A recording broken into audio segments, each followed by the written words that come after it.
Hi again. This week I am talking about shirt therapy. Well, actually just generally therapies in general. So I quite often get asked, my opinion as to whether a certain therapy is working or not. How does it work? Is it effective? Do I believe in it? Do I think the theory is good? And there's some different questions around that, but it's always a difficult question to answer in terms of does something work? Because what do we mean by, does something work? What's the measurement of that? In the UK alone, we have thousands, possibly millions of people who've learned some form of complementary therapy, massage, reflexology, kinesiology, Bowen, and what have you. And people who are practicing these therapies will generally, naturally enough, be convinced of the efficacy and the fact that they work. We're convinced of it, otherwise we wouldn't be doing it. I know I've previously commented in another video about how we don't see normal people, but only see those people who don't get better by themselves. And so by the same token, we don't really have an objective measurement, generally speaking, as to what we mean by something working. It's our feeling that something's changing. And to get that measurement, for the most part, it's going to take a whole bunch of study and process of examining one group of people with a treatment and the same sort of presentations, another group without, and maybe a sham treatment, and ethics and goodness knows what else. It's a very complex process, and most of us don't have the resources or the access to that kind of study, let alone the ability to write it up. And so it stays within the field of academia who aren't really that interested in, it's not a research subject, it needs to be funded and all that kind of stuff. It is a reason though, but why we don't have more of what we do available to people within a health service setting. It's the lack of the holy grail of evidence, this big thing of evidence. Now, it might surprise you to know that a huge amount, and I'm not going to go into the figures here, but what we think of as modern medicine isn't actually evidenced as the sense of the word. It's just that we've been doing it long enough and often enough that generally speaking it works without people either dying too much and still getting better. So it makes it worthwhile and carrying on. That's another subject. But in order to produce something new, what we've got to show is that it's not harmful, that it has a good effect, that it's cost effective, that there's no side effects, that it can be regulated, that we can sort of sort out a dose and all that kind of thing. And these are very, very difficult things to establish without, lots of studies and lots of repeated studies as well. Now, as I said, most hands-on approaches don't have this evidence, and so, or to any level that would it be acceptable within a current sort of setting as far as our healthcare system is concerned. Health services don't do well with innovation, particularly in this country, especially where large budgets are concerned, and goals are slightly different. So, and by the way, please don't go, it's big pharma standing in the way, because I shall just go mad if that's the case, because it's just not.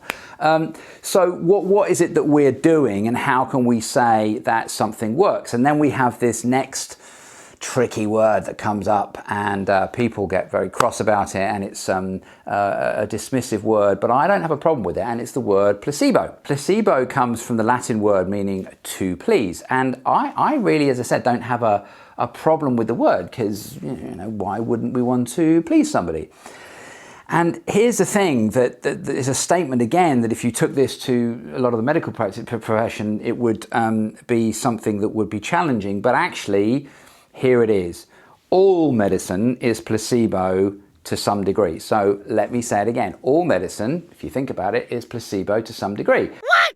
You can have the active ingredient as far as a drug is concerned, and we know what effect it might have, although there's lots of variations, and half the time it misses the point and we have to do it again. But again, another subject. So you have that medicine, that drug, and you have to dispense that medicine or that treatment, and in order to do that, you have to have a human who has made the decision to prescribe it, and the job of communicating that to the patient. If it's surgery, there's a whole team, and so on and so forth.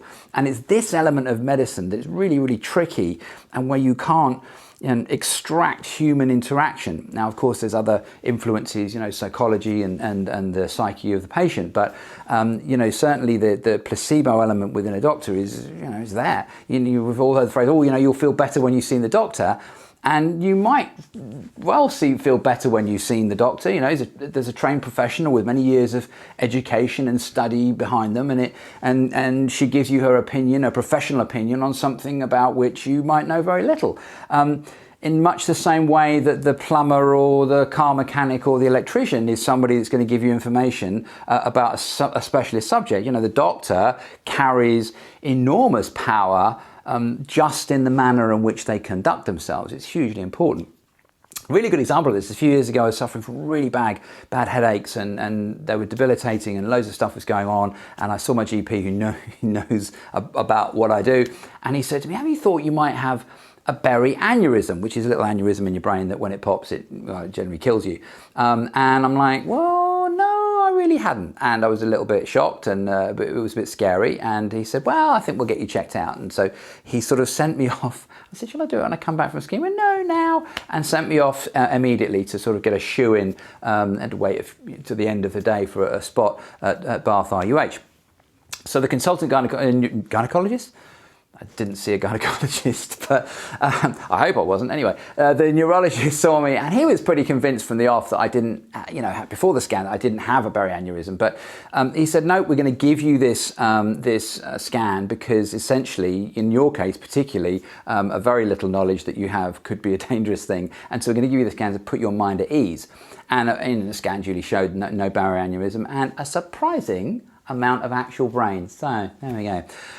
To me, this was a really good use of medical judgment, and it was a placebo. You know, it didn't. The scan itself, the treatment, had no medicinal benefit as such. You know, there wasn't diagnostic as such. He was fairly convinced that the scan wasn't going to show anything, but it was done to put my mind at ease and to reassure me. And so, was I placebed?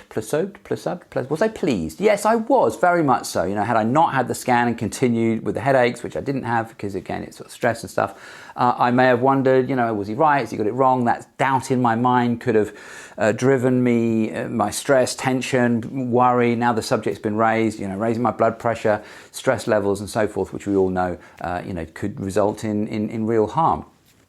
So, as far as other approaches are concerned, it's really hard to say whether what we actually do really does have a chemical, biomechanical, mechanical, physiological change, no matter how good or bad even the theory is. You know, what we do have is client bases who come back week after week, who like our treatments, and they feel maintained, they feel better, and about the service they receive. And if this keeps them mobile, free of pain, less reliant on an overworked health service, and more likely to be in work and healthier and happier and what have you, then does my treatment have to pass the test of evidence in its relation to its efficacy?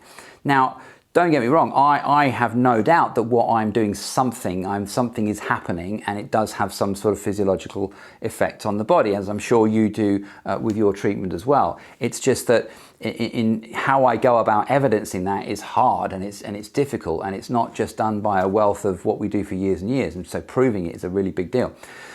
In research terms, when you have a study group, your study group would be referred to as N. So if you have 30 participants in a group, then N equals 30. Now, in clinic spaces up and down around the world, your client comes in, and in this instance, N equals 1. You know, the only thing you've got to really work on is, are we helping this person to get where they want to go? So, don't get me wrong, I mean, some of the explanations and theories regarding all kinds of treatments that I hear about in a little short of, I don't know, bonkers sometimes, but lean towards, shall we say, the physiologically implausible, and that's the best way, the nicest way I can say. You know, it's just a story that's made up. Again, it doesn't really matter to me. I don't really care, as long as people don't think that, you know, X is true, and we haven't taken things that are theoretical or imaginary into the worlds of fact and pretending they are fact. Then we're fine. You know, somebody isn't being cheated. A story is just a story. So for me, shirt therapy works for me. I love a shirt, and I always feel better in a shirt. I'm sure that you may feel I have done you an injustice, so fight me, argue with me, comment, support, against, what's your thoughts, put them in the comment section below. like, subscribe, share, do those things we're supposed to do on social media. Thank you so much for all your questions and comments as well, and any suggestions you'd like for me to talk about, then please let me know. And I will see you next time. Keep your eyes off my shirt.